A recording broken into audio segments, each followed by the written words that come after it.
Go home. Pretend you're sick. Don't get on that plane today. Those were the words a flight attendant I'd never seen before whispered to me. She pressed a small folded napkin into my hand. I was bewildered because I felt perfectly fine, but she came back again. Her face was as pale as a ghost. Please, I'm begging you. Trust me. In 1 hour, I would have to make a decision that would either change my life or end it. Before this story begins, I ask everyone watching to leave a comment saying what part of the country you're from. Don't forget to like and subscribe so this channel can keep growing and bringing you more interesting stories. That morning, the air in Terminal 4 of John F. Kennedy International Airport in New York City was buzzing with its usual energy. Thousands of people moved about, each heading to their own destination, dragging suitcases, hugging family, rushing for a flight. Amidst that chaos, Catherine sat feeling an overwhelming sense of joy. She adjusted the impeccable knit jacket that matched her pastel blue blouse. Beside her was her husband, James. This was a meant she had waited a long time for. A business trip with her husband. For years, they had both worked hard at different companies, but this major collaborative project had finally brought them together as a team. For Catherine, this was proof that they were not just life partners, but also professional equals. Jim smiled at her, but Catherine could detect a slight tension in his jawline. This project is really important, isn't it, honey? Catherine asked softly, placing her hand on his. James seemed startled for a moment, then nodded quickly. Of course, it's a make or break deal. You know that, right? He stood up abruptly. I'm going to grab a coffee. Want anything? A muffin? Catherine shook her head. Just a coffee, not too sweet like always. James tried to force a more relaxed smile. He gave her a quick kiss on the forehead. Before turning and walking toward one of the bustling coffee shops. Catherine watched him go. James was a good man, a supportive husband. He had always encouraged her career. However, in recent weeks, Catherine had noticed something subtly different about him. He was quieter, more engrossed in his phone. Catherine chalked it all up to the pressure of this huge project. It was only natural. The project was worth millions of dollars and would undoubtedly define their career. Catherine sighed, trying to push away those ridiculous doubts. She shouldn't ruin this moment with negative thoughts. She looked back at their neatly aligned suitcases. She imagined how fun it would be to explore a new city with James, working side by side. 10 minutes passed and Catherine started to get a little bored. She took out her phone to check on last work email before takeoff. Everything seemed in order. That's when she felt it. Someone was standing too close to her. Slightly irritated, Catherine looked up. A woman in a flight attendant's uniform was standing in front of her. Her face was pale and her eyes darted around nervously as if searching for someone in the crowd. Excuse me, the flight attendant said. Her voice was barely a whisper. Yes, Catherine replied politely. She thought the woman was going to ask for directions. The flight attendant didn't ask. Instead, she took another step closer. She suddenly seemed to trip over her own feet and stumbled into Catherine's knees. Oh my gosh, I'm so sorry, she said in a flustered voice. It's okay, Catherine said, a little confused by the woman's over-the-top reaction. But the woman didn't leave right away. She bent down, pretending to fix her uniform. Her eyes met Catherine's. In them was an immense panic. You're Catherine, right? She whispered very quickly. Catherine froze. Yes, I'm Catherine. What's wrong? With a very swift movement, the flight attendant took Catherine's hand. The woman's hand was cold and trembling. She tucked a small folded piece of napkin into Catherine's palm and forced her fingers closed around it. Go home, she whispered again, breathless. Pretend you're sick. Don't get on that plane today. Whatever you do, don't get on. Before Catherine could process the words, before she could ask why, the flight attendant straightened up, glanced toward the coffee shop, where James had gone, and her face grew even paler. Please, she said, almost in a whimper. And as quickly as she had appeared, she turned and disappeared into the stream of people heading for security. Catherine sat there paralyzed. The napkin in her palm felt like a burning coal. What had just happened? Who was that woman? How did she know her name? Pretend you're sick. Don't get on the plane. Catherine's head was spinning. Ridiculous. This must be some kind of tasteless prank. Maybe it's someone from a TV crew filming a hidden camera show. But the woman's eyes, the terror in those eyes was too real. Here's your coffee, honey. James' voice startled Catherine. She almost dropped the napkin in her hand. She quickly clenched it and stuffed it into her jacket pocket. James was standing in front of her, offering her a hot cup of coffee. What's wrong? You look like you've seen a ghost, James joked. Catherine laughed, but the sound felt dissonant in her own ears. Nothing, just spacing out. She took the coffee. Her hands were trembling slightly. James looked at her. Are you sure you're okay? You look pale. I'm fine, honey. Just a little nervous. I guess this business trip is important. James nodded, seemingly satisfied with the answer. He sat back down beside her and immediately took out his phone again. He seemed busy typing something, his body angled slightly away from her. Catherine tried to calm herself. She took a sip of coffee. Everything is normal. Everything is fine. The warning just now must have been a mistake. Maybe the flight attendant got the wrong person, even though she said her name clearly. Maybe she was having personal problems and took it out on a random person. Catherine tried to focus on other things. The flight information board, the murmur of the crowd. But the cold feeling left in her palm was still there. Pretending to fix her purse, Catherine slowly pulled the napkin out again. Hiding it behind her wallet, she carefully unfolded it. It was a normal crumpled white napkin, but in the center something was written with a red marker, in shaky, hurried capital letters. Just 2 words, he's lying. Catherine's heart seemed to stop for 3 seconds. He's lying. Who? Who did the woman mean by he? The flight attendant had glanced toward the coffee shop, where James was. Was she talking about James? Impossible. The idea was so monstrous that Catherine wanted to laugh. James, her husband, lying. About what? About this project. About this trip. Catherine glanced sideways at James. Her husband was still busy typing on his phone. His fingers were moving quickly. The line of his jaw was tight. He didn't look like the loving husband who had kissed her forehead minutes ago. He looked like a nervous stranger. Catherine quickly folded the napkin again and put it back in her pocket. I have to ignore this. This is crazy. Today is an important day for us. I'm not going to let some ridiculous prank or a crazy woman ruin this moment for me. She stared at the boarding gate in front of her. But the image of those 2 words, he's lying, was seared into her retina, turning the joy she had felt an hour ago into an icy knot in her stomach. The next hour was the longest torture of Catherine's life. Time seemed to crawl. Announcements for departures and arrivals blended into a strange hum in her ears. The coffee in her hand had gone cold. The napkin in her pocket felt heavier and heavier, as if it were made of lead. She tried to act normal, but every cell in her body was on high alert. She kept glancing at James. Her husband had put his phone away, and was now reading a business magazine, or at least pretending to. The paper trembled slightly in his hands. Honey, Catherine called out. Her voice sounded rougher than she intended. James lowered the magazine. Yes, I'm suddenly not feeling very well, Catherine said, testing his reaction. My stomach is a bit upset. James' eyes sharpened instantly. The uneasy smile from before was gone. Upset. Did you eat something bad this morning? His tone was more one of irritation than concern. I don't know. Maybe it's just indigestion, Catherine continued. Have some hot tea on the plane, James said quickly, too quickly. He snapped the magazine shut. We can't cancel this, Catherine. They're all waiting for us there. You're just nervous. Breathe. Catherine swallowed hard. James' reaction made her stomach feel even worse. Normally, if Catherine complained about the slightest ailment, James would become the most attentive husband. He would buy her medicine, massage her neck, or at the very least, ask her tenderly. But what she had just received was a sharp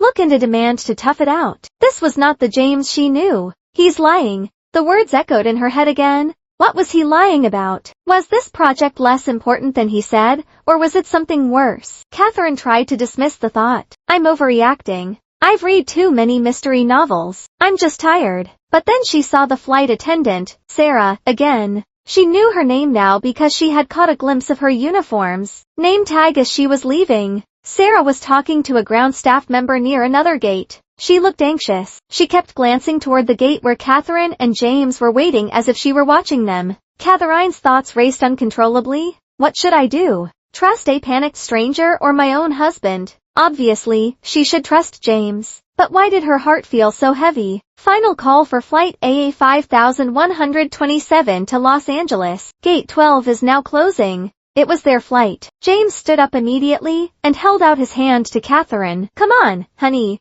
It's time to go. Catherine looked at that hand, the same hand that had held hers at their wedding, the hand that had helped her when she was sick. But right now, that hand felt alien to her. Catherine took James' hand and stood up. Her legs felt like jelly. They began to walk toward the boarding counter, where the line was already shrinking. Every step was like walking on nails. As they neared the gate, the line suddenly got held up a bit. A woman was quickly coming out in the opposite direction of the line, trying to leave. It was Sarah. She was clearly doing it on purpose. She passed by James, who paid her no mind, but as she passed right beside Catherine, their eyes met. It was a moment where time stood still. Sarah's face was pale, covered in a cold sweat. Her eyes were wide in a desperate plea. She said nothing, simply shook her head, a very slow shake, a very strong, no. And then Catherine saw Sarah's lips move soundlessly to form two words that pierced her heart. Help me. Then Sarah rushed off, disappearing around the corner of the hallway.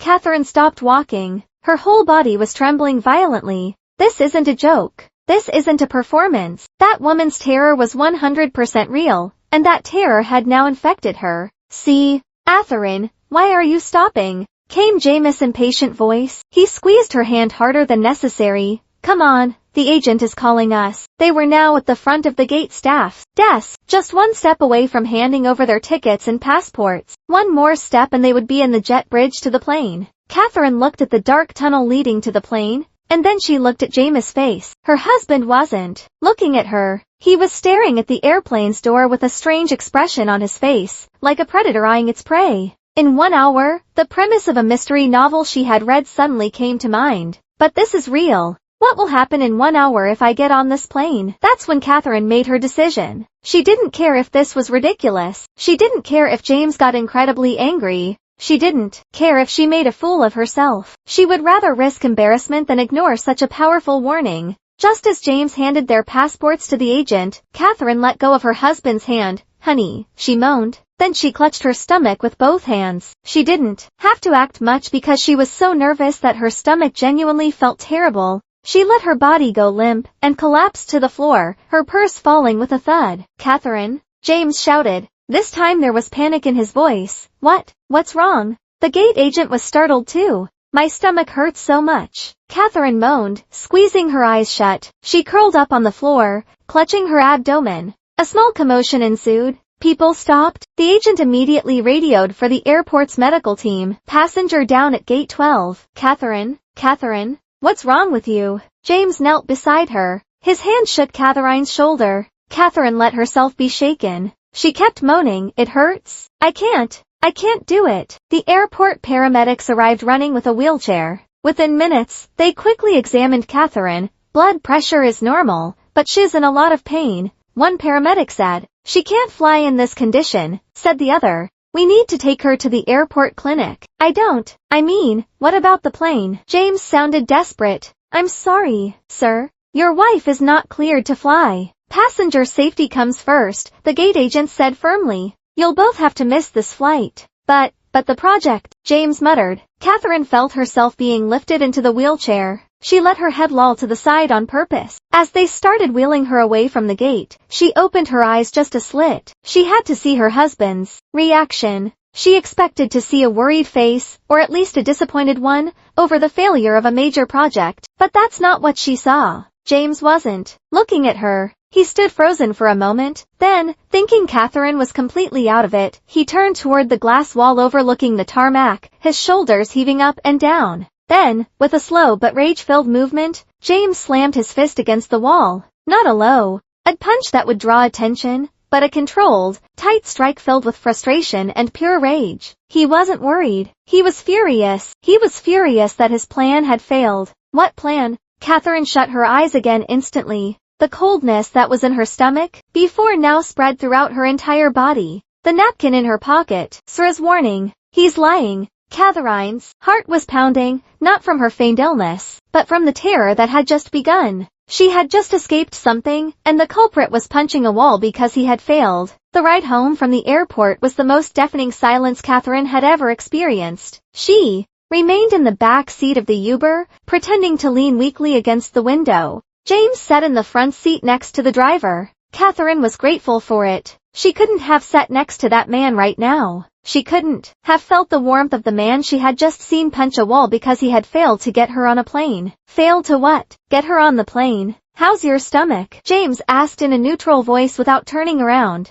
It still hurts, Catherine whispered, maintaining her act. I think it's my acid reflux again. I'm sorry, honey. I know this project was important. Catherine saw James' face in the rearview mirror. The man sighed deeply, not a sigh of relief that his wife was okay, but a sigh of deep frustration. Yes, very important, he said coldly. We've let the clients down. I'll have to call them later. The silence fell between them again. The driver, sensing the tension, turned on the radio to a cheerful pop song that clashed completely with the car's atmosphere. Catherine closed her eyes. The napkin was still in her pocket. He's lying. The flight attendant, Sarah, had taken a risk to warn her. The terror in that woman's eyes was real, and the fury she had just seen in Jam's eyes at the airport was also real. They arrived at their home, a sleek, minimalist apartment that Catherine had always considered her little haven. Now it felt like a trap. Come on, I'll help you up to the bedroom, James said. He got out of the car and opened Catherine's door. His demeanor had returned to that of a normal husband. He helped Catherine, who purposely let her body sag. She didn't want James to suspect for a second that her illness was fake. She had to keep up this act until she knew what was going on. You rest, I'll unpack, James said after getting Catherine into bed. He tucked the covers up to her chin. His touch felt cold. I'll bring you some warm water and medicine. Catherine just nodded. She closed her eyes. She heard James leave the room and the door closed, but not completely. There was a tiny crack. Catherine waited. Her heart was pounding in her chest. She wasn't sick. She was terrified. A few minutes later, James did not return with warm water. Instead, Catherine heard his footsteps head not to the kitchen, but downstairs to the study. And then she heard the sound she dreaded most, James talking on the phone in a low, hissing voice. Why carefully, not making a sound, Catherine shifted in bed, held her breath, and strained her ears. Yeah, it failed. A total failure. James' voice was suppressed and angry. I don't know if she was faking sick or if she really was. I don't care. Right at the boarding gate, can you imagine? There was a pause. James was clearly listening to the other person. When? I don't know. She's in bed now. This is a disaster. You have to cancel everything there. The villa. Everything. Don't leave a trace. Trace? What trace? Villa. No? Don't contact me for a while. Does she suspect something? No? Impossible. She's too naive. But we have to be careful. I'll find another way. A plan B. I'll call you later. Bye. The call ended. Silence. Catherine lay motionless. She felt her blood turn to ice. Find another way. Plan B. She's too naive. This wasn't about the project. It was about her. Sarah's warning was 100% true. James was planning something for her, and he had an accomplice, the person he had just called. Catherine's breathing became shallow. She had to calm down, not panic. Panic was losing. She had to keep pretending to be asleep, pretending to be sick. James came back to the room a few minutes later with a glass of water and some indigestion pills. His face had already regained its compose.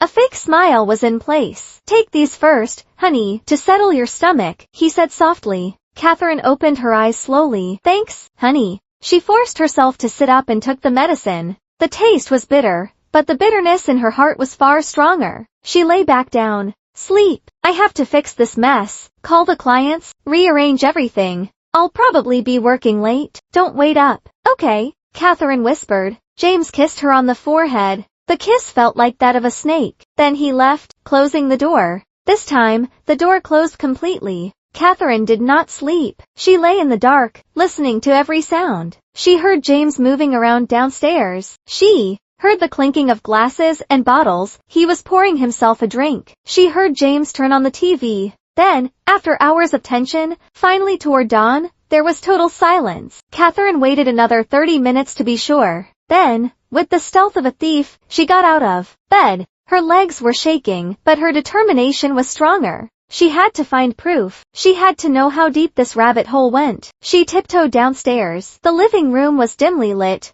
only by the moonlight coming through the windows. James was asleep on the sofa. A half-empty bottle of whiskey was on the table. He was snoring softly. This was her chance. Catherine crept into James' study. The door wasn't locked. She slipped inside, closed the door very quietly, and turned on the dim light of a desk lamp. She stood in front of her husband's laptop. This was Pandora's box. Her hand trembled as she moved the mouse. The screen lit up. It wasn't locked. James, in his arrogance, never thought Catherine would check his things. First, she checked the emails, searching for the project and the name of the client they were supposedly going to see. There were a few normal work emails, but then she found a folder named M. Alibu Collaboration Project. She opened it eagerly. It was empty. No proposals, no schedules, no client details, no hotel confirmations. Empty. The whole business trip was a lie. A wave of nausea hit Catherine. This time it was real, so why were they going there? Her mind went back to Jameis' words on the phone,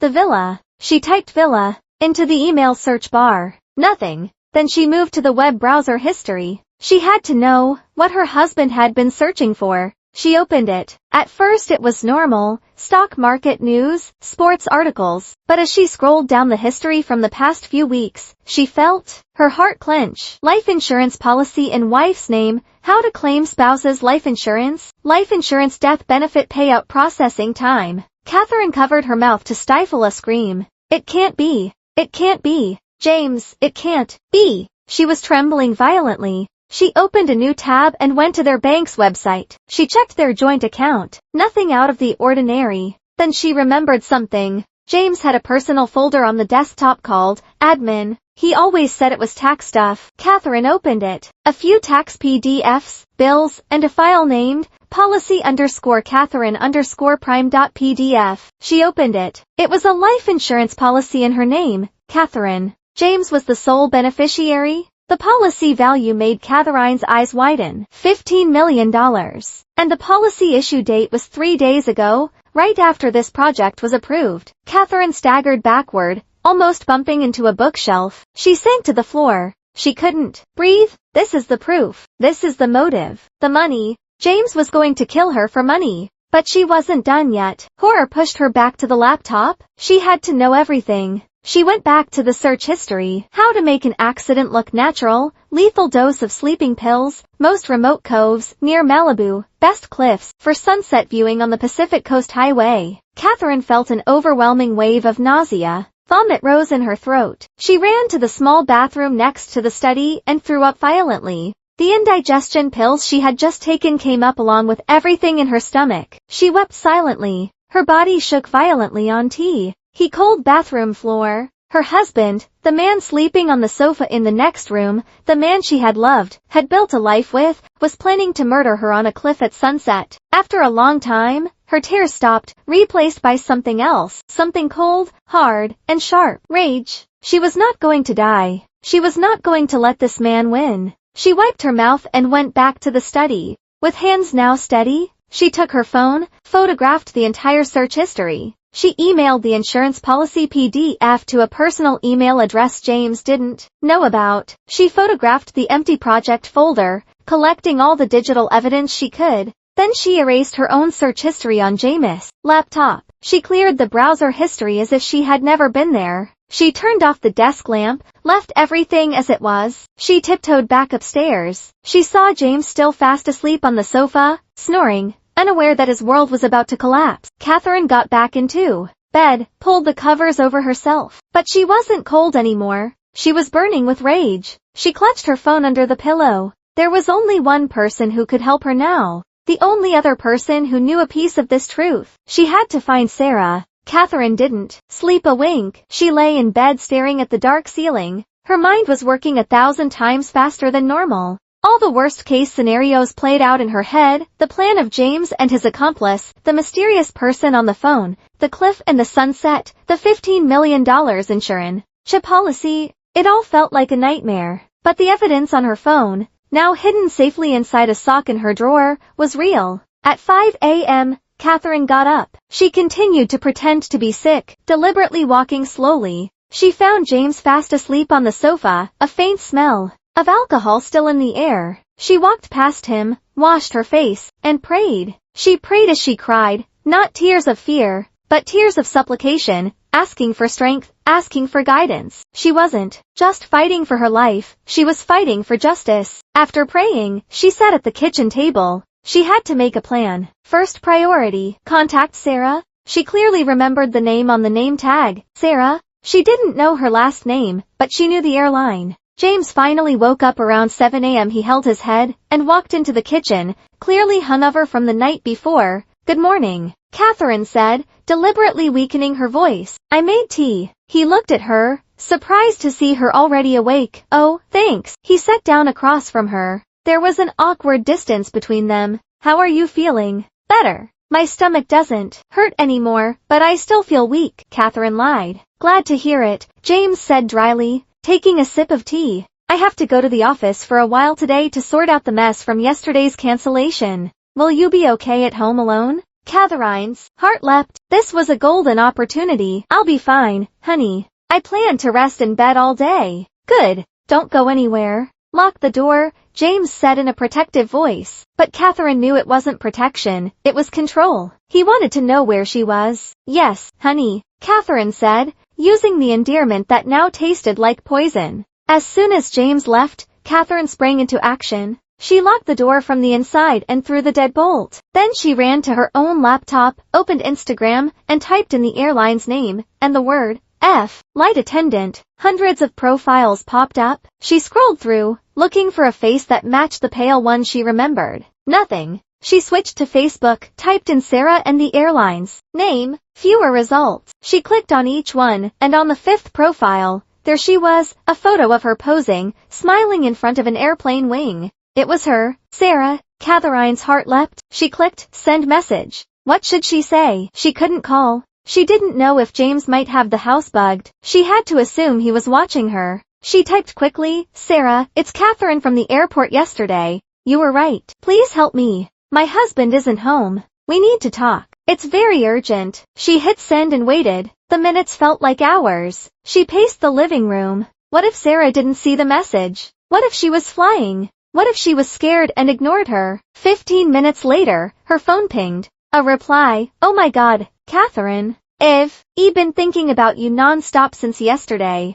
I was so scared. Are you okay? Tears of relief welled up in Catherine's eyes. She wasn't alone. I'm not okay, Catherine replied. I've discovered horrible things. My husband's plan is much worse than I imagined. We need to meet. This house isn't safe. No, Catherine. That's not safe. He could come back any time. Let's meet outside somewhere crowded. The coffee shop in the Barnes Noble on the 4th floor of the Palisades Center Mall in an hour. I'll try, Catherine replied. But I have to keep pretending to be sick. I don't know how ill I'll get out. Say you need to buy more medicine or pads, something he won't feel like buying for you. Hurry, Catherine. We don't have much time. Catherine immediately put her second plan into motion. She ran to the bathroom, took several pads from the cabinet, and threw them in the outside trash. She would say she had run out. She got ready. She didn't wear her best clothes. She put on a simple headscarf and a long jacket over her loungewear. She wanted to look like a sick person who was forced to go out. Just as she was about to walk out the door, her phone rang.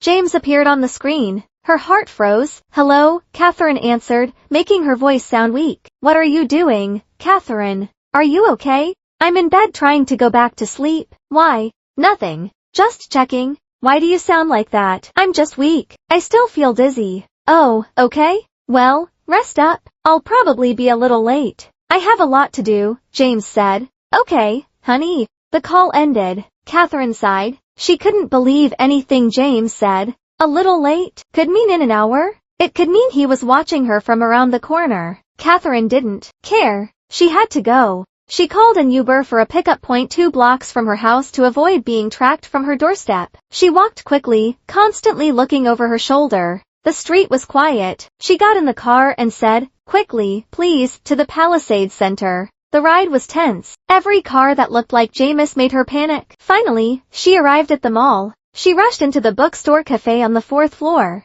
It was crowded, just as Sarah had said. Catherine scanned the room, and in the furthest corner sat Sarah. She wasn't in uniform, but in a t-shirt and jeans. Her hair was pulled back in a ponytail. She looked much younger and just as scared as Catherine. Catherine approached her. Sarah. Sarah looked up, her eyes widened with a relieved smile. Catherine, sit down quickly. Catherine sat down. Her hands were shaking. Thank you, Catherine whispered. You saved my life. But why? Why are you helping me? And what exactly do you know? Sarah took a deep breath, looking at her hands on the table. I have to be honest. This is going to be hard to hear. Tell me, Catherine said, her voice firm. I found a $15 million life insurance policy and a search history on how to kill me. It can't be worse than that. Sarah's eyes widened in horror. That monster, went through with it. She swallowed.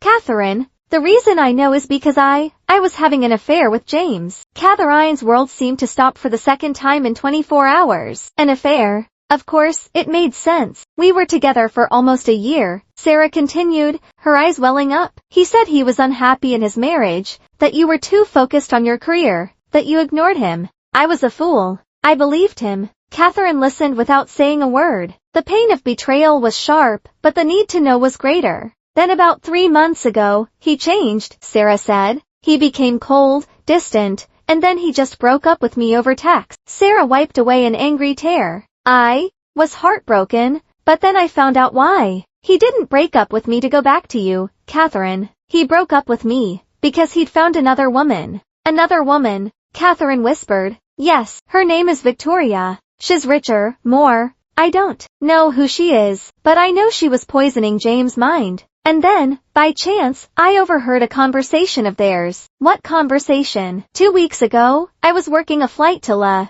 By chance, I saw James in the business lounge, and he wasn't alone. He was with that woman, Victoria. They didn't see me. I followed him. I know it's wrong, but I was hurt. I put a small tracking device in his bag when he wasn't looking. Catherine gasped. I know it's crazy, Sarah said, but I wanted to know where he was cheating on me. But what I got was so much more horrible. The device had a recording function. I heard their conversation in their hotel room. Sarah shivered. That's when I heard everything. James has massive online gambling debts, hundreds of thousands of dollars. He was desperate, and that devil woman Victoria gave him the idea. What idea? The idea for the business trip. Victoria arranged the whole fake project. She said, your only valuable asset is your naive wife, Catherine, James, or more accurately, her insurance. She told James to take out a new insurance policy in your name. Catherine closed her eyes. So Victoria was the woman James was talking to on the phone last night. The plan, Sarah's voice trembled violently,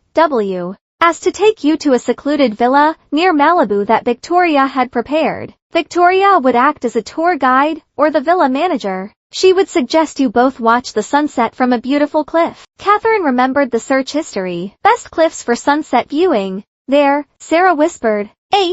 He was going to push you. James would be the heartbroken witness. Victoria would be the witness, villa manager, confirming it was a tragic accident. The poor wife slipped. James would get the $15 million, pay off his debts, and start a new life with Victoria. A total silence enveloped their table, even though the cafe was bustling. Catherine stared at the coffee in front of her. But what she saw was herself falling from a cliff. Why are you helping me, Sarah? Catherine asked again. Her voice was barely a whisper. You could have just let it happen. You hate him. Sarah looked directly into Catherine's eyes. I do hate him. I hate James, but I hate Victoria more. And I can't let someone die. I may have been a stupid mistress, but I'm not a murderer, Catherine. When I heard their plan, my stomach turned. I knew I had to do something. And when I saw your name, and James on my flight manifest, I knew it was fate. I had to warn you. I didn't care if I lost my job. I had to try, Sarah said.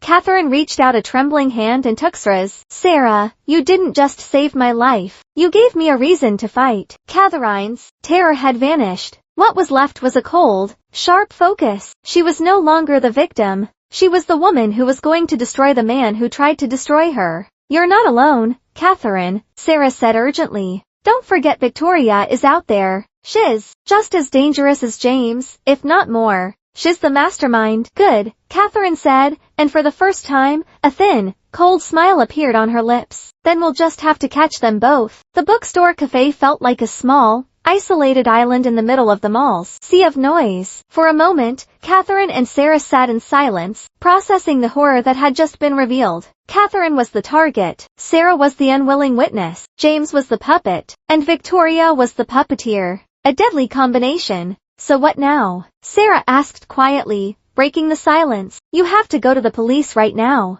Catherine slowly shook her head. Her eyes, once filled with shock, were now hardened. The police. And tell them what? It's not illegal for my husband to take out an insurance policy or search for weird things online. They'll say it's just a silly investigation, that you heard a recording from his ex-mistress. They'll laugh at us, Sarah. They'll treat it as an overblown infidelity melodrama. Catherine leaned forward. No, we can't go after them with weak evidence. We have to give them what they want. We have to let them trap themselves in their own plan. Sarah looked at her in horror. Catherine, you're not thinking of... Yes, Catherine said, her voice firm as steel. I'm going with him. Catherine, you're crazy. That's suicide. You're going to that villa, to that cliff with him and Victoria. Sarah almost shouted. SHH. Keep your voice down. Catherine calmed her. I'll go, but this time I make the rules. They want me to be the victim of an accident. I'll make sure they get caught in the act of trying. We need irrefutable proof. We need a recording of them trying to kill me. We need them arrested, with literally blood on their hands. The plan was insane, but Sarah saw a glint in Catherine's eye. This was no longer the naive woman she had met at the airport. This was a woman who had been pushed to the edge and instead of jumping, had decided to build a bridge. Okay, Sarah said finally.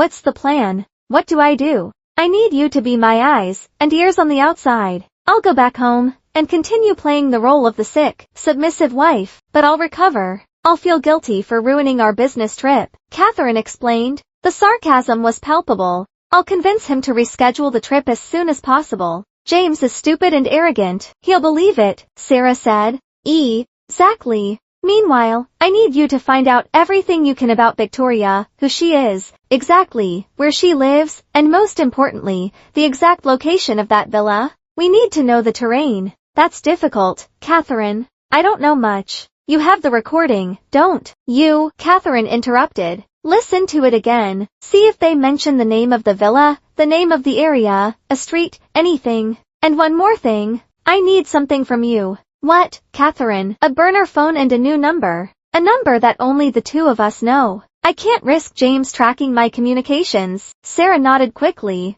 I can do that. There's a phone store nearby. They parted ways 10 minutes later. Sarah went to buy the new phone, and Catherine called an Uber back to her neighborhood, her heart pounding. She made a quick stop at a pharmacy to buy another box of antacids and some vitamins to complete her alibi. She arrived home. The door was locked as she had left it. She went inside, locked the door again, and ran to the bathroom to throw the evidence of her purchases in the trash. She had to get back into character. She changed her clothes, back into her comfortable loungewear, messed up her hair, and washed her face to look pale and tired. Then she got back into bed and controlled her breathing to be shallow. James came home in the evening. Catherine heard the front door open. Catherine, James called from downstairs. Catherine didn't answer. She waited. James' footsteps came up the stairs. Then the bedroom door opened. James stood in the doorway, looking at her as she pretended to sleep. Catherine felt his gaze on her, judging, analyzing. Catherine, he called again, softer. Catherine moaned a little and slowly opened her eyes. Honey, James, you are home already. James walked over.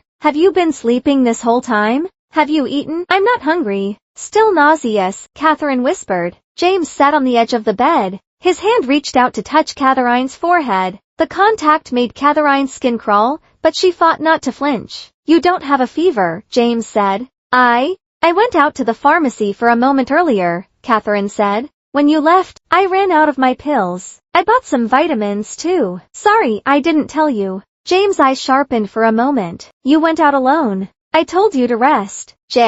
Used for a moment, honey. To the one across the street? I also ran out of pads, Catherine added. The excuse she had prepared. James' face relaxed instantly. Of course, that was a topic he wouldn't ask more questions about. Oh, okay. Next time, just call me.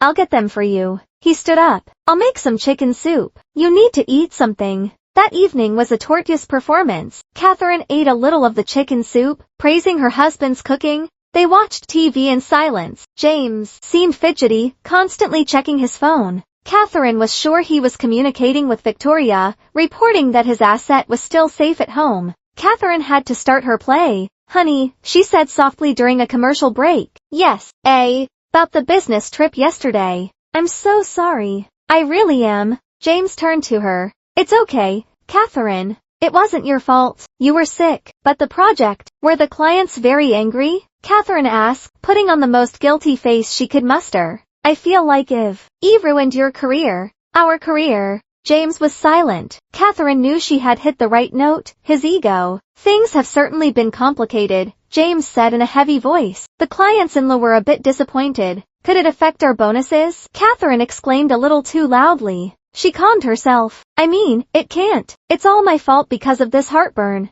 Catherine took James' hand, an act that almost made her gag. Honey, I'm feeling much better now. Really? The new medicine I bought from the pharmacy is working. The nausea is gone. I'm just weak from not eating. James looked at her, his eyes narrowed. Seriously? Yes. Listen. Catherine took a deep breath. How about we reschedule as soon as possible, when I feel better? Silence filled the room. Catherine could see the gears turning in James' head, surprise, disbelief, and then greed. When? James asked, trying to sound cautious. Tomorrow, the day after, whenever the clients are ready. I don't want to let you down, honey. I'll take my medicine. I'll eat regularly. I promise I won't get sick again. Let me make up for my mistake, Catherine pleaded. James' face slowly transformed. The tension in his shoulders melted away. A thin smile, the first genuine smile Catherine had seen since the day before, appeared on his lips, a smile that chilled her blood. He thought his plan was saved by his wife's stupidity.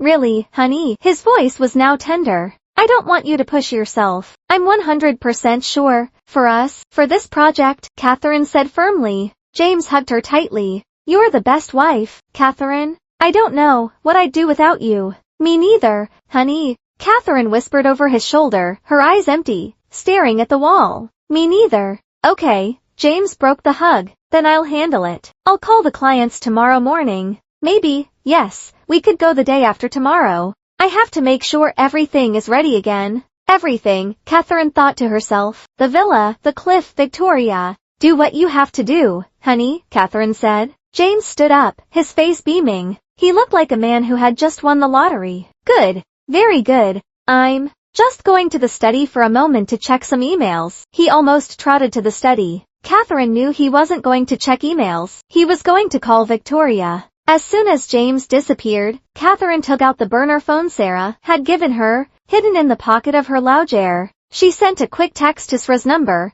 day after tomorrow. He took the bait. She looked at the screen and then deleted the message. The game had begun. She was no longer a lamb waiting to be slaughtered. She was the shepherd, and she was holding the knife. 48 hours. That was the time Catherine had. 48 hours to transform herself from victim to hunter, to RM herself, before walking into the lion's den. The next morning, after James left for work with a much lighter step, and a smile he couldn't hide, Catherine immediately sprang into action. She knew now she couldn't do this alone. Sarah was a great ally, but they were both amateurs. Her plan to trap James on the cliff was too risky. What if Victoria brought a weapon? What if James turned violent? They needed professionals. Catherine picked up the new phone and dialed a number she had found online the night before. It was the number for Attorney Miller, a well-known and competent criminal and divorce lawyer in New York. Miller Law Offices. Good morning. The secretary greeted. Good morning. I'd like to speak with Attorney Miller, please. It's urgent. It's about an attempted murder.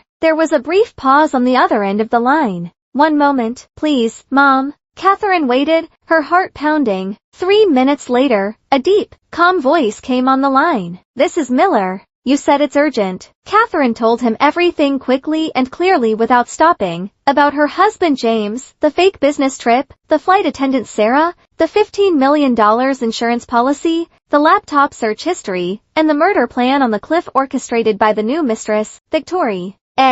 She told him how she had manipulated James into rescheduling the trip for the day after tomorrow. This time, the silence was longer. Mrs. Catherine, Attorney Miller said finally, his voice grave. You are in serious danger. You should not have gone back to that house. You need to go to a safe house immediately. No, Catherine said firmly. I'm not running. If I run, he gets away with it. He'll hunt me down. The only way to get him is to catch them in the act. Both of them. I have less than 2 days. I need your help to gather evidence he can't deny. Attorney Miller was silent again, clearly weighing the situation. Why Oh, are either a very brave or a very reckless woman, Mrs. Catherine. I hope it's the former. He sighed. Very well. The evidence you have, the insurance policy and the search history, is good, but it's still circumstantial. We need something that directly links him to the intent to kill. We need his confession. We need him talking about his plan. How do we do that? Catherine asked. I'm sending someone over.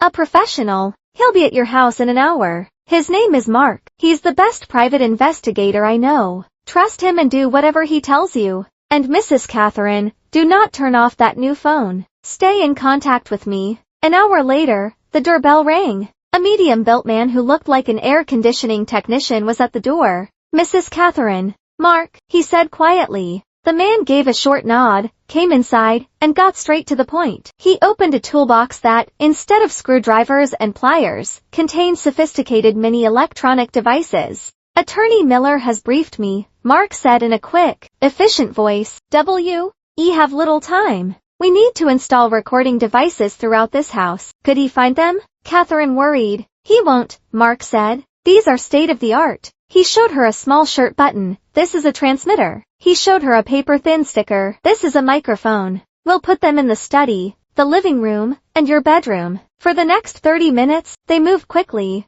Mark worked with the skill of a surgeon. He placed one behind a calligraphy painting in the living room, another under James' desk. A and D for you. Mark handed her a beautiful, simple silver pendant with a small sapphire. This piece of jewelry is a high-sensitivity microphone. It will record everything you say and everything anyone says around you. It's connected directly to our secure servers. Never take it off. He won. Suspect. Catherine shook her head. This looks similar to one my mother gave me a long time ago. He won't suspect. Good. And finally, Mark took out a small device, the size of a coin.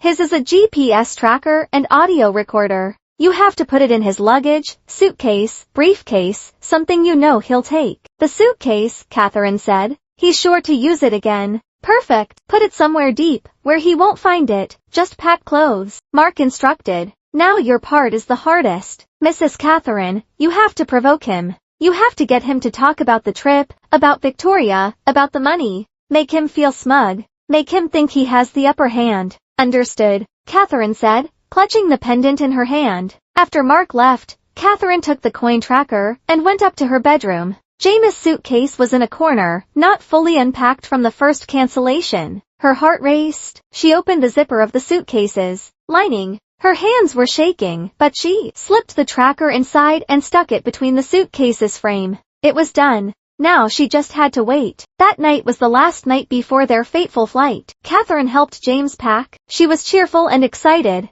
I'm so looking forward to relaxing after our big presentation. Honey, a villa on the beach sounds perfect. James smiled. It was his predator's smile. Oh, it'll be a trip you'll never forget, Catherine. I promise. I know, Catherine thought to herself. The pendant on her neck felt warm against her skin. The climax came around 10 p.m. Catherine was in the bedroom pretending to sleep. She was wearing the pendant. She heard James move around and then go into the study. The recording device, under the desk activated. Catherine, in her bedroom, could also listen through her new phone, which was connected to Mark's system. She heard the sound of a call being made. James was calling someone. Hello, James said. Is everything set? A female voice answered on the other end. To Catherine, it was too low to hear clearly, but the device in the study would pick it up. Good, James said. She doesn't suspect a thing. On the contrary, she's thrilled. Thinks it's a real business trip. James laughed. A laugh that made Catherine sick to her stomach. She's as naive as you said, Victoria. Victoria. And it was. Yes, of course. I remember the plan, James continued, sounding a little irritated. We arrive tomorrow afternoon. We check into the villa. You receive us as the manager. Then in the evening, you suggest the sunset tour at the cliff. Pause. Of course, I'll do it. Just me, James said. Why? Oh, just make sure no one is around. Make sure the area is deserted. When I push her, I'll scream for help. We'll both be witnesses. A tragic accident. Catherine closed her eyes. A hot tear rolled down her temple. She was listening to her own husband detail her murder plan so calmly. The insurance, James said, it's secured. I have all the paperwork. Once the death certificate is issued, and after that brief police investigation, we'll be rich. honey, $15 million. My debt's paid off, and we can start a new life far away from here. Another pause. I know. There will be no mistakes this time. By tomorrow night, Catherine will be just a memory. The call ended. Catherine lay in the dark. Her body was shaking uncontrollably, but it wasn't a shake of fear. It was a shake of pure, dense rage. She took a deep breath, wiped away her tears, and picked up her phone. The recording, everything, had been captured from the study. She sent a message to Mark and Attorney Miller, captured perfectly. Then she sent a message to Sarah, all proof captured. I'll send you the villa's location soon. She put the phone down. She heard James leave the study, then the sound of water in the bathroom. A few minutes later, James entered the bedroom. He lay down beside Catherine. Catherine felt the mattress shift. She felt his arm go around her waist from behind. He pulled her toward him in a hug. Tomorrow's the big day, honey, James whispered into her hair, thinking she was asleep. A big day for us. Catherine held her breath, letting her murderer hug her, knowing this would be their last embrace. And tomorrow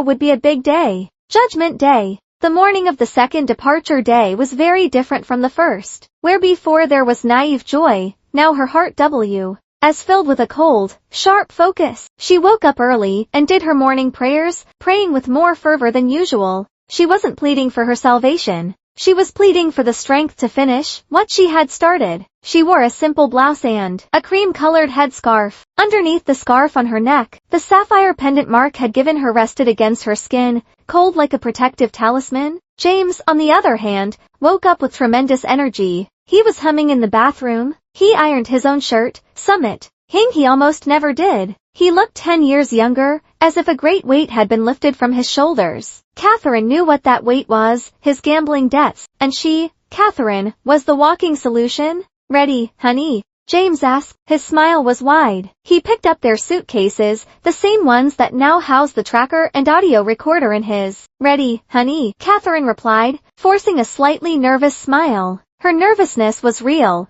but for a different reason. The trip to the airport was both real and surreal. James couldn't stop talking. He talked about the weather, about how impressed the clients would be with their presentation, about how understanding and loving he was for rescheduling this trip. Every word of his was fuel for Catherine's fire of rage. The pendant on her neck recorded every one of his lies. You're a blessing, Catherine. Truly. James took Catherine's hand in the car. Catherine looked at that hand, the same hand that would push her from the cliff. She suppressed a wave of nausea. Why? Oh, R2. I'd do anything for you. They arrived at the terminal. The same crowd, the same bustling atmosphere. But this time, Catherine was no longer the prey. She walked through the sea of humanity with a definite purpose. She looked around, searching for Mark or his team, but she saw no one. Mark had told her his team would blend in, but they would always be there. She had to trust. They arrived at the check-in counter for the same airline, and as if it were fate or planned,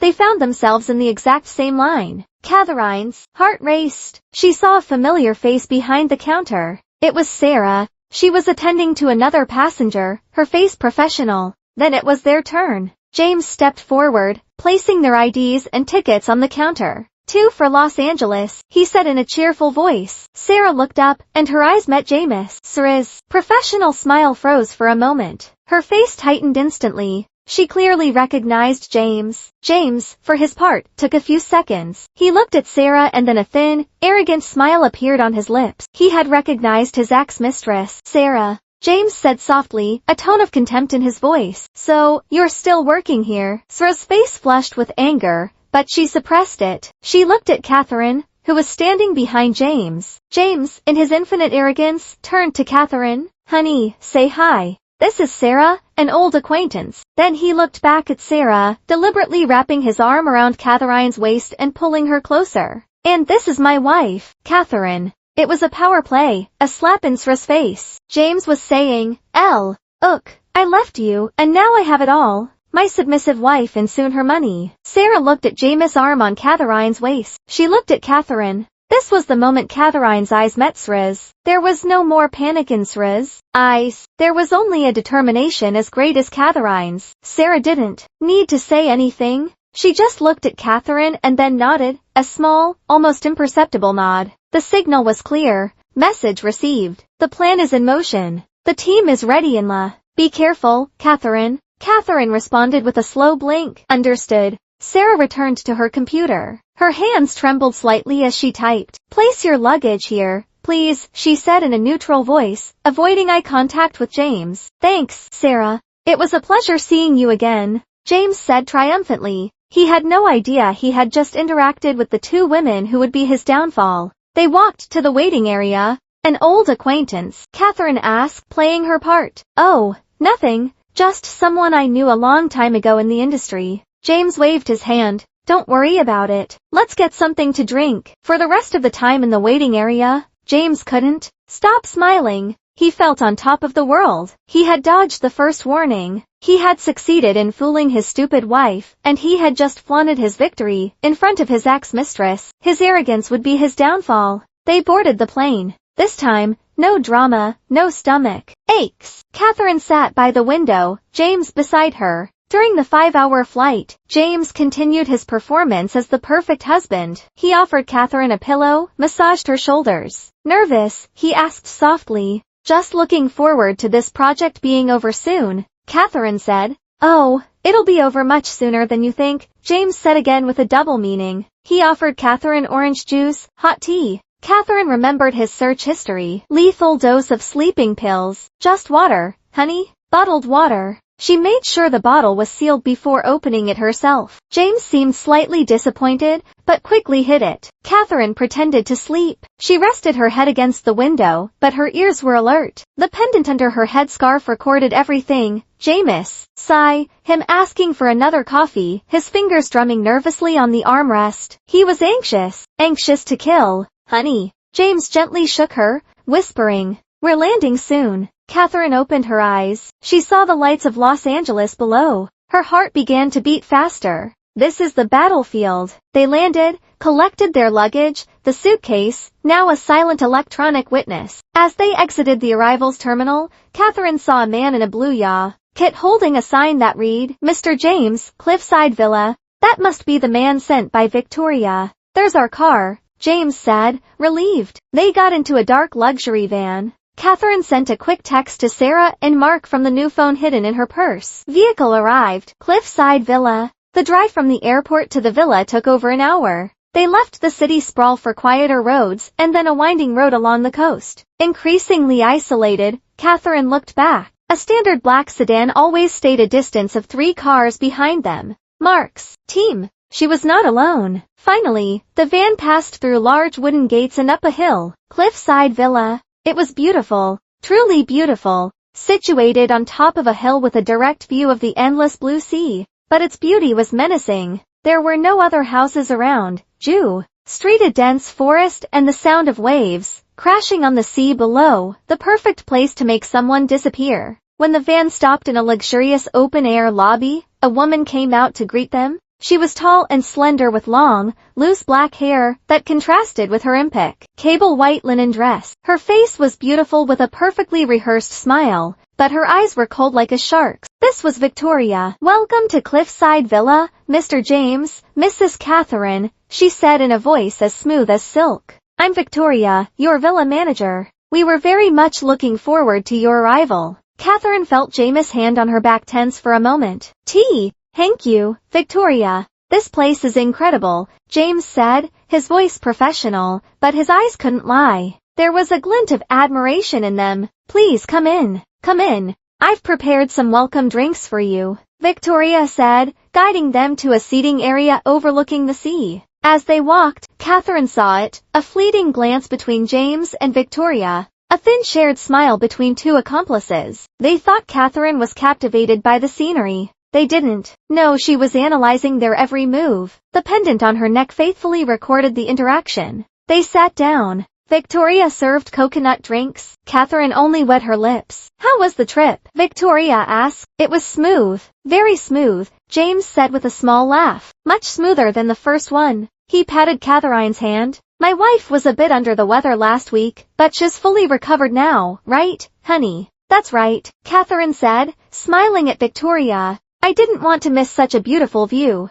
Ah, you're right, Mrs. Catherine, Victoria said. And you've arrived at the perfect time. Oh, why is that? Catherine asked. Victoria pointed to the west where the sun was beginning to descend. The sunsets here are legendary. Truly, people say it's one of the best on the coast. We have a special spot at the end of our property, a private cliff. The view, it's like being at the end of the world. Catherine's heart skipped a beat. She was saying the same words she had heard in the recording. Wow, that sounds amazing, James said, feigning enthusiasm. We have to see it, honey. Of course, Victoria said. Then she paused as if the thought had just occurred to her. Although I could guide you myself after you've settled into your room. In an hour or so, she paused. Why? Oh, could also go by yourselves. The path is very easy to find and very romantic, just for the two of you. There it was. Victoria was giving them the space for the accident. She was securing her own alibi by not being at the scene.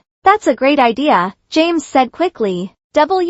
We prefer the privacy. Of course, Victoria's smile widened. Your suite is ready. Let me show you. Their room was stunning. A private bungalow with a small pool and panoramic sea views. James immediately opened the glass doors and stepped out onto the balcony. This is insane, Catherine. It's perfect. Catherine knew what he meant by perfect. It's beautiful, honey, she said softly. She immediately went to the bathroom and locked the door. She took out the new phone. Her hands were shaking violently. She sent a message to Mark Cliff at the end of the property in 1 hour. Romantic, just the two of us. The reply was instant. We are already in position. We know the path. Do not be afraid. Your pendant is emitting a strong signal. Stick to the plan. We will move when he does. Catherine took a deep breath. She splashed cold water on her face. When she came out of the bathroom, James was waiting for her. He had changed his clothes. Come on, honey. He held out his hand. The sun won't wait. Let's go create a beautiful memory.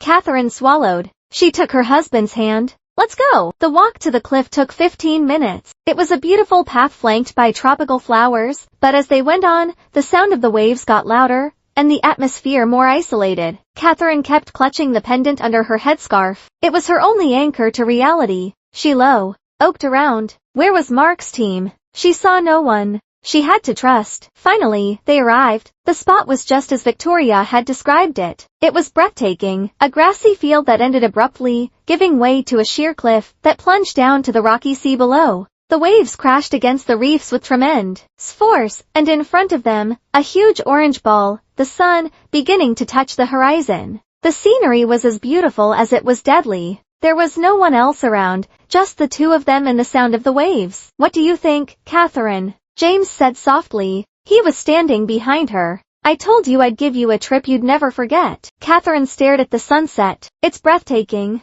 Good, James whispered. Catherine felt the atmosphere change. She turned around slowly. James was a few feet away from her. He was no longer looking at the sunset. He was looking at her. And for the first time since they arrived, his smile was completely gone. His handsome face had a cold, dead mask. His eyes were empty. No love, no warmth, just calculation. You know, Catherine, he said, his voice calm as if they were having a normal conversation. I've been thinking a lot about this, about the best way to do it. Catherine was sure her heart was beating so loud James could hear it. What do you mean, honey? What have you been thinking about? James chuckled softly, a dry, humorless laugh. About this, about us, about you. He took a step closer. Catherine instinctively backed away. Her feet were now just yards from the cliff's edge. Stop pretending you don't know, James, Catherine said, trying to keep her voice steady. James raised an eyebrow. Oh, so you did know.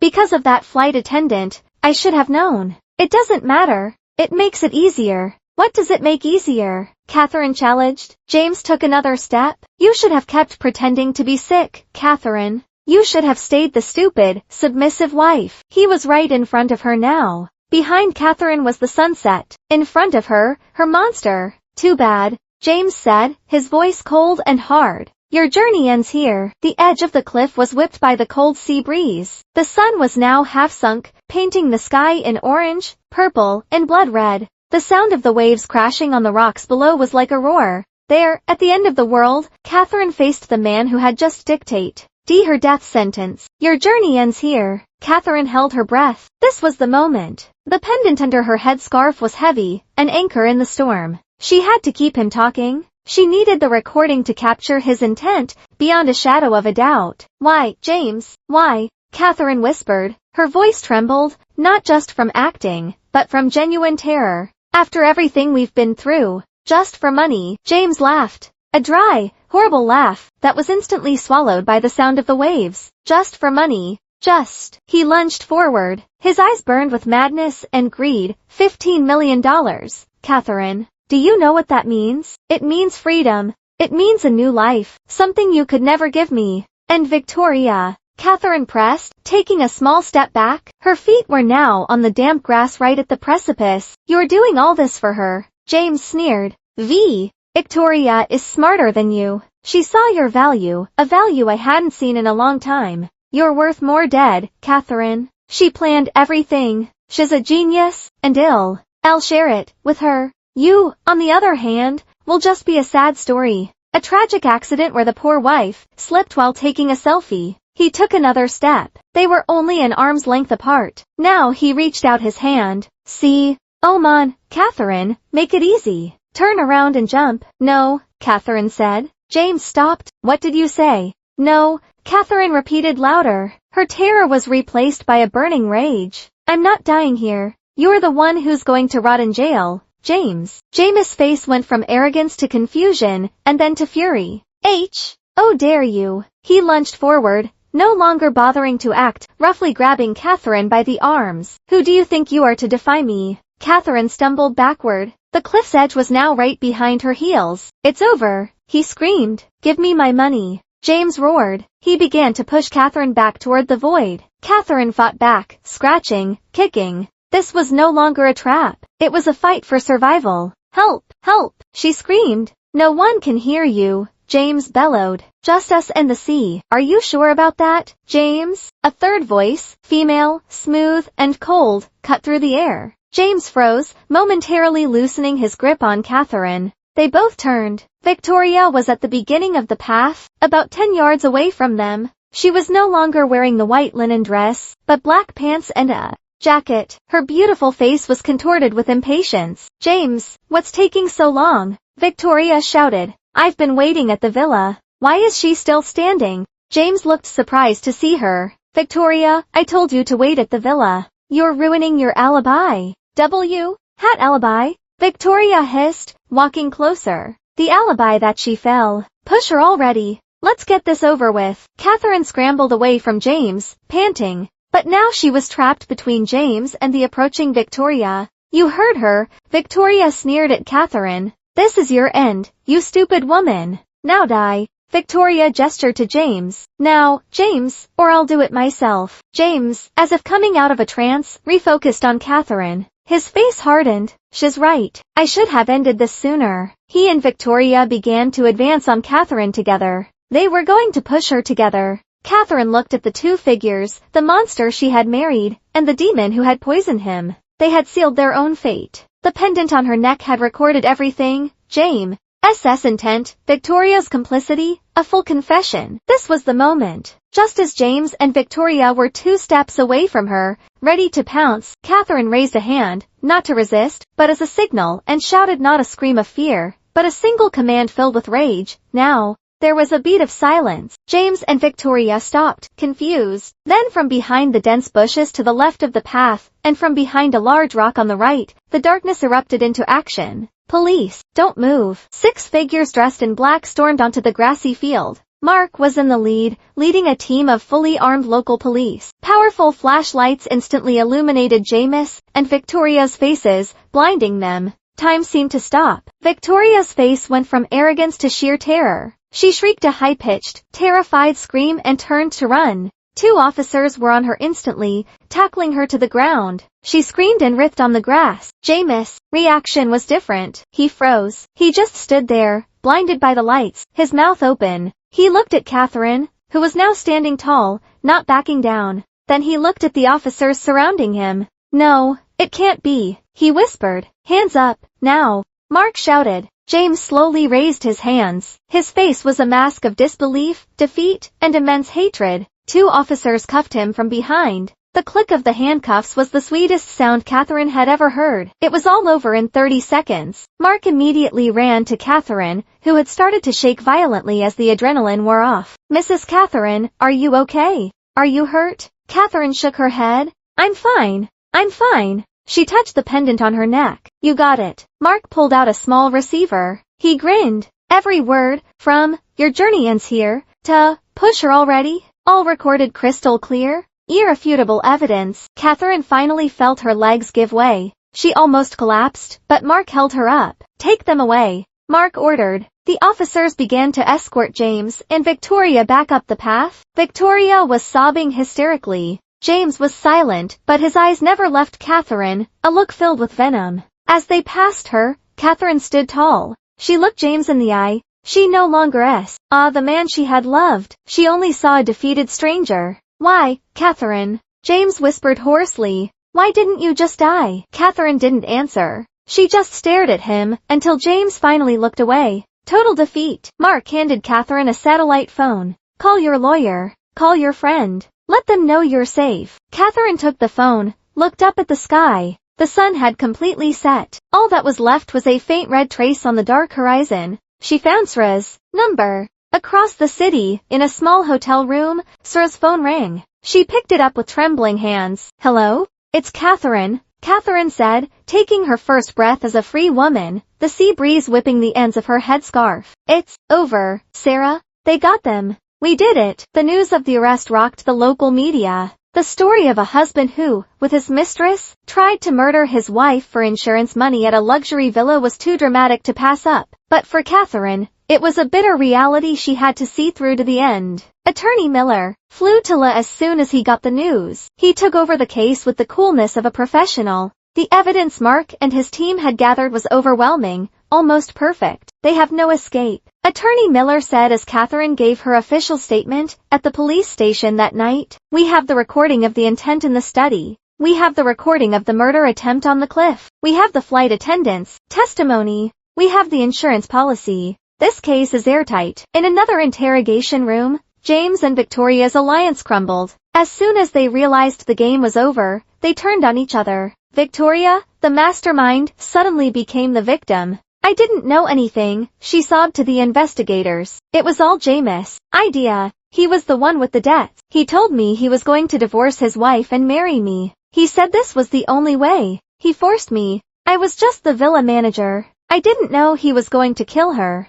Meanwhile, in another room, James listened to the recording of his own voice on the cliff. His face drained of all color. "It's a trap," he shouted. "She set me up. That woman, Catherine, she planned the whole thing." Then, when the investigators mentioned Victoria's name, his fury exploded. "It was all that woman's idea. That devil. She poisoned my mind. She told me to get the insurance. Ask her. She's the mastermind." Blaming each other did no good. The audio evidence from Catherine's pendant clearly proved they were both equally complicit on the cliff. The trial began 3 months later. The courtroom was packed. Catherine sat in the front row with Attorney Miller, wearing a calm cream-colored headscarf. She had to testify. As she walked to the stand, she passed James and Victoria at the defendant's table. Victoria kept her head down, crying silently. James stared at Catherine, his eyes red, filled with hatred. Catherine looked back at him without emotion. He no longer had any power over her. "Mrs. Catherine," the prosecutor said,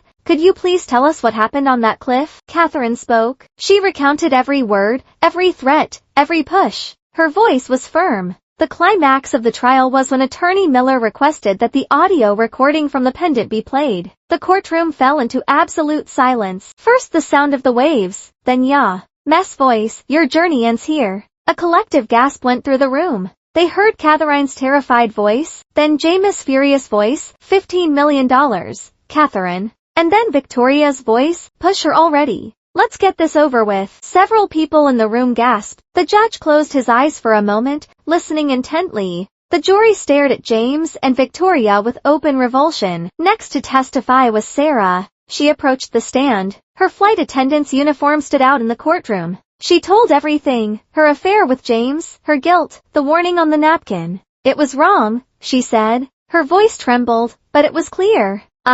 had an affair with another woman's husband, but I couldn't let that husband murder his wife. Her credibility as a key witness strengthened the case. She was an unexpected hero. The verdict was swift. The defendants, James and Victoria, are found guilty beyond a reasonable doubt of the charges of premeditated attempted murder and insurance fraud. The judge slammed his gavel, sentencing them to life in prison. Victoria screamed hysterically and finally fainted in her chair. James didn't react. He just stared ahead, his face blank as if his soul had left. Then he turned his head toward Catherine. Catherine looked back at him. Finally, a single tear rolled down her cheek, not a tear of sadness, but of relief. Justice had been served. Months later, Catherine got a quick divorce. Using the evidence of James' infidelity and crimes, the court granted all her petitions. The house and all common assets became hers. The $15 million insurance policy was, of course, cancelled and voided. Catherine's life slowly returned to normal. She moved out of the house that was too full of bad memories. She started her own small consulting firm using her professional expertise. One afternoon, she was sitting in a coffee shop in New York. Across from her was Sarah, off duty. "So, what are your plans now, Catherine?" Sarah asked. Catherine smiled, a genuine smile. "I'm going to Japan. A real business trip this time." "Congratulations, Catherine," Sarah said. "You deserve it. We both deserve it." Catherine took Sarah's hand. "Thank you for everything. We saved each other." Sarah smiled back. A week later, Catherine was at the airport again. Terminal 4 was as busy as ever, but this time she was alone. She was dragging her own suitcase. Her headscarf was a bright yellow, radiating new energy. She walked toward her boarding gate, light, free. Far away, in a cold, dark cell, James received a letter. It was his first letter in months. There was no return address. He opened it with trembling hands. Inside was not a letter, but just a piece of paper, a folded white napkin. James stared at the napkin. It was an airport napkin, identical to the one he had once seen in Catherine's hand. He crushed the napkin in his fist. He finally understood. He hadn't lost on the cliff. He had lost in the terminal. He had lost to the woman he thought was stupid. He had lost to a piece of a napkin. In his prison cell, for the rest of his life,